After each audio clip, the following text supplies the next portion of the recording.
আমি দিলাম যে আপনারা না দিলে তো কিছু হবে না, আমি আমাদের টাকায় দেবো। আমি যদি সরকার গঠন করে আমার টাকা আমি কৃষকদের ভর্তুকি দেবো এবং কৃষকদের সব রকম সহযোগিতা করব।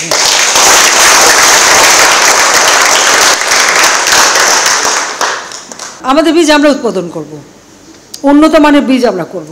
আমাদের যারা মানে কৃষি ইউনিভার্সিটি মাত্র একটা কৃষি ইউনিভার্সিটি, আমি তারপরে 3টা ইউনিভার্সিটি তৈরি করলাম এবং আমি যে 12টা বিজ্ঞান প্রযুক্তি বিশ্ববিদ্যালয় করেছিলাম তার মধ্যে 2টোকে আমরা বিশেষভাবে দিয়েছিলাম। একটা হচ্ছে পটুয়াখালী আর একটা হচ্ছে দিনাজপুরে। এটা হচ্ছে মানে এখানে কৃষি গবেষণা, কৃষির উপরে শিক্ষা, কৃষিকে আমরা গুরুত্ব দেওয়ার জন্য সেখানে আমার নির্দেশনা ছিল, সেইভাবে আমরা কিন্তু করেছি। এবং আমাদের কৃষি গ্র্যাজুয়েট যারা, তাদের আগে পদমর্যাদা তেমন ছিল না, যেটা কিন্তু জাতিপিতা বঙ্গবন্ধু শেখ মুজিবই সেই পদমর্যাদা তাদের দিয়ে যান।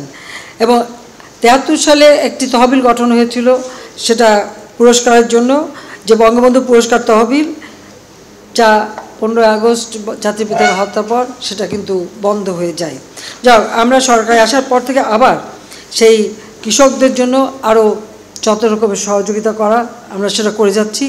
এবং যখন ওরা কৃষকদের হত্যা করলো তারপরে কিন্তু আমরা আন্দোলন শুরু করলাম, কৃষক বাঁচাও দেশ বাঁচাও আন্দোলন।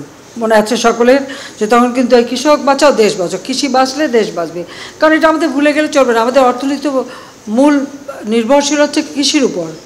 কাজে এই কৃষি অর্থনীতিটাকেই আমরা আরও উন্নত করে আমরা শিল্পায়নে যাব, কিন্তু কৃষি বাদ দিয়ে না, কৃষিকেও আমরা উন্নত করব এবং কৃষিভিত্তিক শিল্পটাই আমাদের বেশি গড়ে উঠবে। আমাদের কাঁচামাল তো এখান থেকে আসবে, সেটা লক্ষ্য রেখে আমরা সারা বাংলাদেশে 100টা অর্থনৈতিক অঞ্চল করছি।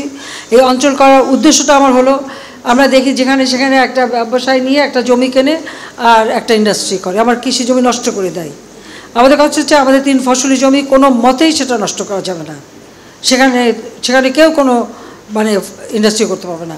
যত্রতত্র যাতে এভাবে জমি নষ্ট করে শিল্পায়ন করতে না পারে সেই জন্য আমরা কৃষি মানে বিশেষ অর্থনৈতিক অঞ্চল করে দিয়েছি। আমরা এখন জমিগুলি নিয়ে নিচ্ছি, ধীরে ধীরে বিনিয়োগ হবে, কারণ এটা আস্তে আস্তে আমাদের উন্নত করতে হবে। কিন্তু যেখানে যতটুকু বিনিয়োগ আসে তাকে সেটা আমরা সেভাবে উন্নত করে দিচ্ছি। এটা করার একমাত্র উদ্দেশ্য আমার কৃষি জমি রক্ষা করা। তার কারণ আমাদের লোক সংখ্যা বাড়ছে, নগরায়ন হচ্ছে, উন্নয়ন হচ্ছে, কিন্তু তাতে আবার ফসলি জমি যেন নষ্ট না হয়। কিন্তু যে জমি আছে সেখানেই কিন্তু আমাদের জন্য ফসলটা উৎপাদন হয়, যাতে আমরা সবসময় খাদ্য উৎপাদন করে নিজেরা স্বয়ংসম্পূর্ণ থাকতে পারি। হ্যাঁ, দুর্যোগ দেখা দেয়, বন্যা, খরা, জলোচ্ছ্বাস, অনেক সময় ফসল নষ্ট হতে পারে, সেটা আলাদা কথা। কিন্তু আমাদের সবসময় মাথায় একটা রাখতে হবে যে আমরা আমাদের ফসল উৎপাদন করবো, কারো কাছে হাত পাততে হবে না।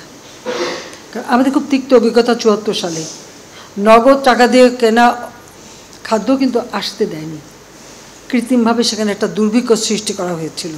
সেটা বঙ্গবন্ধু শেখ মুজিবকে যেভাবে হোক মানুষের কাছ থেকে বিচ্ছিন্ন করতে, আর সেটাও যখন সফল হয়নি তারপরে তো 15 আগস্ট ঘটালো। এখনও কিছু লোকের কিন্তু সেই চেষ্টাটাই আছে। সেজন্য বলছিলাম 2013 সালের কালে আগুন দিয়ে মানুষ পড়ায়নি, ওরা হাজার হাজার গাছ কেটে ফেলেছিল। এই বিএনপি জামাত রাস্তার পাশে যত গাছ সব কেটে ফেলেছিল। সামাজিক বনায়ন একটা কর্মসূচি, এই টাকাটা সম্পূর্ণ মেরে খেত। আমরা আসার পরে এখন আমরা সেই সামাজিক বনায়নে যারা এই কাজটা পায়, তারা এই যে গাছগুলি লাগায়, যত্ন করে, বড় হয়, তার 70% যাতে তারা মানে যেটা লাভ পাবে, লাভের 70% এরা পাবে, সেই ব্যবস্থা কিন্তু আমরা করে দিয়েছি। অর্থাৎ গাছগুলি রক্ষা করা সেই ব্যবস্থা আমরা করেছি।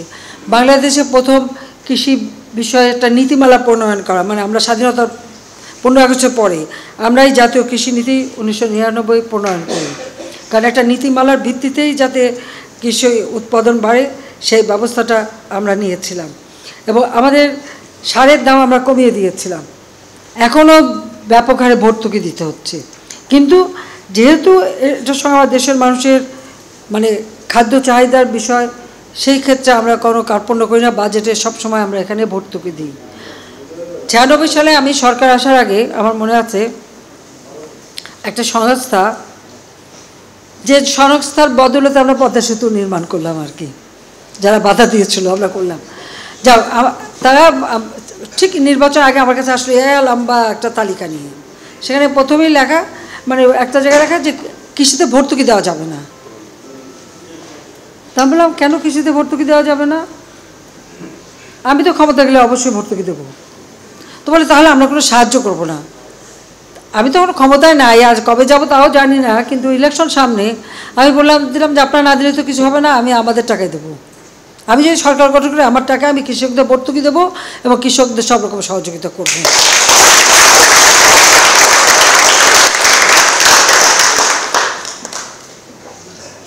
অবশ্যই সে ছিল তখন আমাদের এই দেশে ওয়ার্ল্ড ব্যাংকের যে প্রতিনিধি।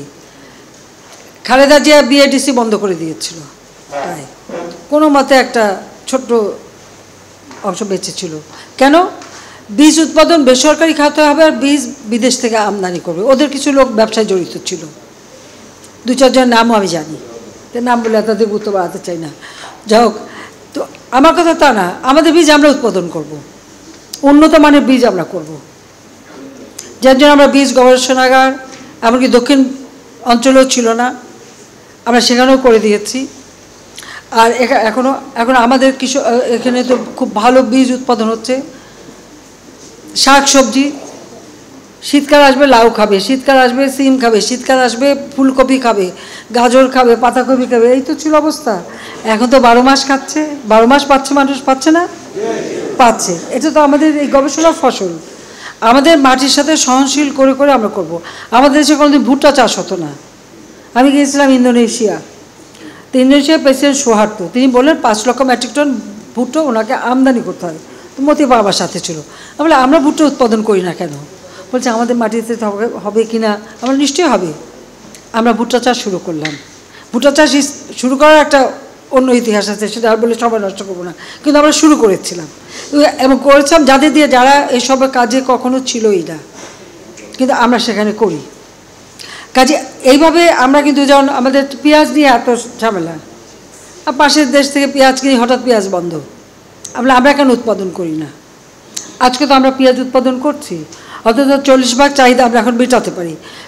ক্রমান্বয়ে আমরা এটা আরও বাড়াতে পারবো। আমাদের গবেষণা করে এখন পেঁয়াজের বীজ উৎপাদন করেই তো আমাদের অনেক কিষানি মেলা টাকা কামাই করছে।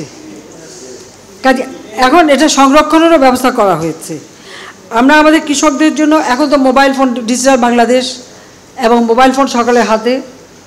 আমাদের প্রায় 400-র উপর সেন্টার আছে, যেখানে কৃষকরা যে কোনো সময় তার ক্ষেতের একটা ফসল ছবি তুলে পাঠিয়ে ওখানে এখন পাতা হলুদেরও কেন বা কী সার দিতে হবে কতটুকু, সেটা কিন্তু তারা এখন জেনে নিতে পারে। সেই আমরা তথ্য বাতায়ন করে দিয়েছি। প্লাস আমাদের যে সার বা কতটুকু কী ব্যবহার হবে সেটাও সুনির্দিষ্ট করা, মাটি পরীক্ষা করে কৃষক কতটুকু ব্যবহার করবে সে ব্যবস্থাটাও কিন্তু আমরা করে দিয়েছি। যে কোনো কথায় বলতে অতিরিক্ত সার দিয়ে দেখা যায় শুধু গাছই হচ্ছে আর ফল হয় না, ফসলটা পাওয়া যায় না। পরিমিতভাবে ব্যবহার করা, সেটার দিকেও কিন্তু আমাদের দৃষ্টি আছে এবং সে ব্যাপারে আমাদের আরও কাজ করতে হবে।